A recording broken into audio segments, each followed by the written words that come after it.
Today wouldn't have been possible without some very generous and helpful special people. We think they deserve a mention as they have been very supportive in many ways. Firstly, my mum, Julie's mum, and Joan, our nanny, and Anne-Marie.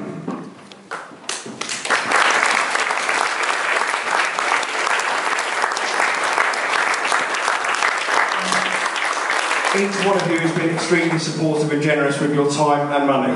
Your words of wisdom have been invaluable, so a massive thank you to all.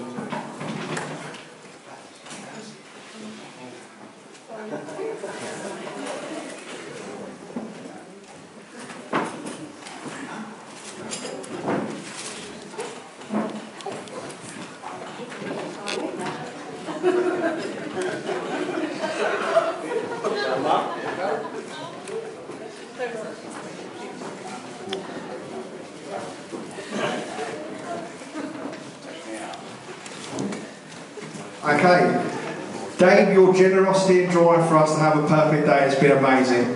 Thank you for helping to make this day very special to us. Please accept this gift. We hope it will remind you of our days for this day for many years to come.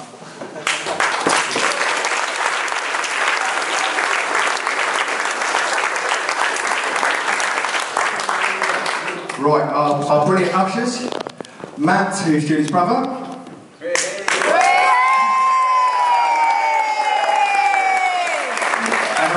Martin, Julie's stepdad, who's over there. Thank you for all your running around today, from checking us into our hotel tonight and bossing our guests around. You did a fantastic job.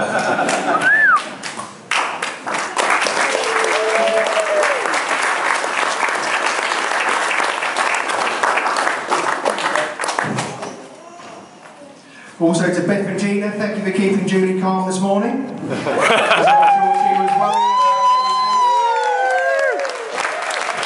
As I'm sure she was worrying about everything coming together. I know having you and Kathy by her side have helped to ease the nerves. Thank you also for being a constant support to Julie and for organising our hen do.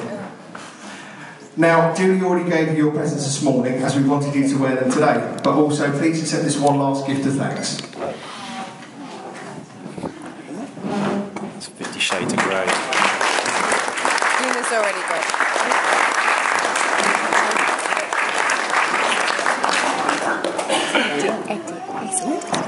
I think we all agree that the bridesmaids look stunning today, and with that in mind, please could you all raise your glasses in a toast to our wonderful Beth and Gina. Beth and Gina.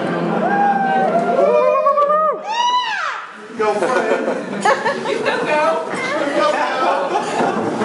Down in one. Now, it's traditional to thank the mums, ushers, father of the bride and bridesmaids, but they're not the only people who have helped us. Beck, Lorraine, Cher and Chloe, they've all been there for us too. Beck, who we like to call Julie's creative director, you've been really helpful and generous with your time. You and Kathy have made all the big things like the invites to the table planning fairly stress-free. So thank you. Thank you also for the lovely reading at the church, Beck.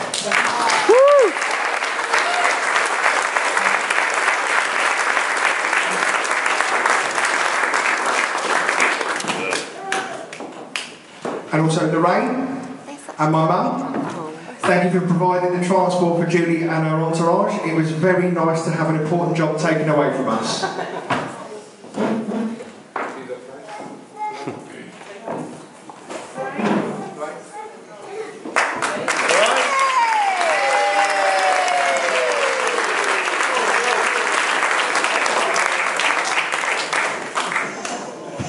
Cher?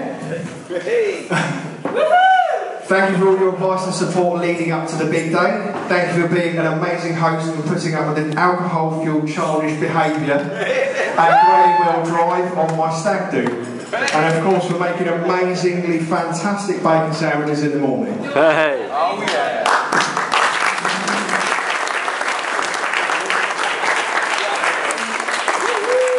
And And also a big thanks to Chloe for doing Julie's hair this morning, and I think you'll all agree that she's done a fantastic job.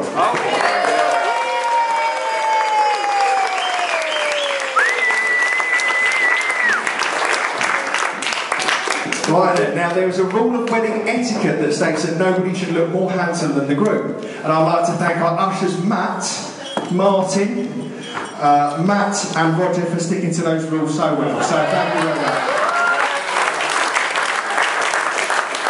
I'd also like to thank Matt, my best man, for organising my stag do, which I think he enjoyed more than anyone else. Please accept these gifts as tokens of our appreciation.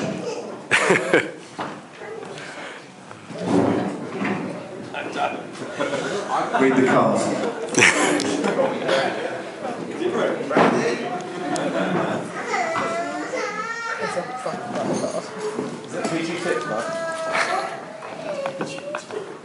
And finally, I would like to thank my wife for putting up with me and agreeing to marry me, but mostly for making me the happiest I've ever been. I think you'll agree that she looks absolutely gorgeous today, and when she walked up the aisle, I was lost for words. You look above and beyond beautiful, and I'm a very, very lucky man.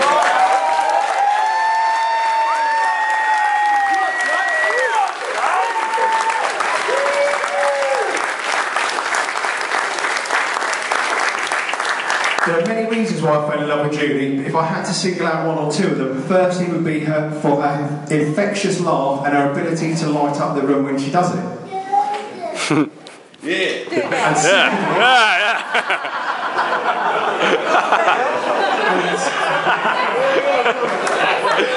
Quick laugh. And secondly, for making me feel incredibly lucky that I was the man she chose to fall in love with.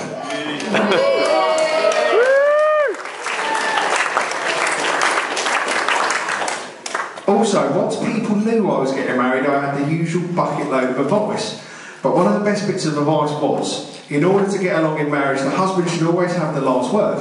But if you remember it's sorry, you'll be fine. I'll keep that in mind. Also, one of the joys of being a man is that weddings seem to organise themselves. Really? I know that Julie's put a huge amount of effort into making today perfect, and I think that she's done an amazing job.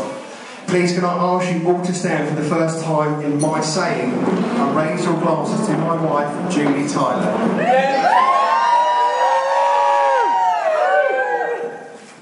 Yeah, baby.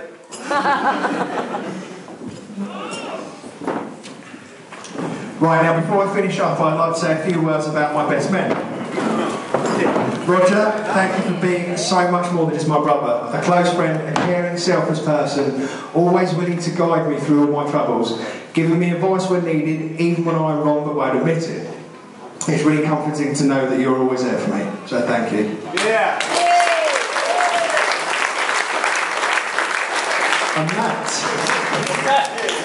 I think you'll agree we've had some pretty amazing adventures together, especially the Brighton years with Mr. McMorland. How on earth we got to this stage in our lives of One Piece is beyond. But we're all still great friends, and that means a lot. Thank you. I know it's not tradition, but please raise your glasses for the last time of my asking my best men, Roger and Matt. Roger.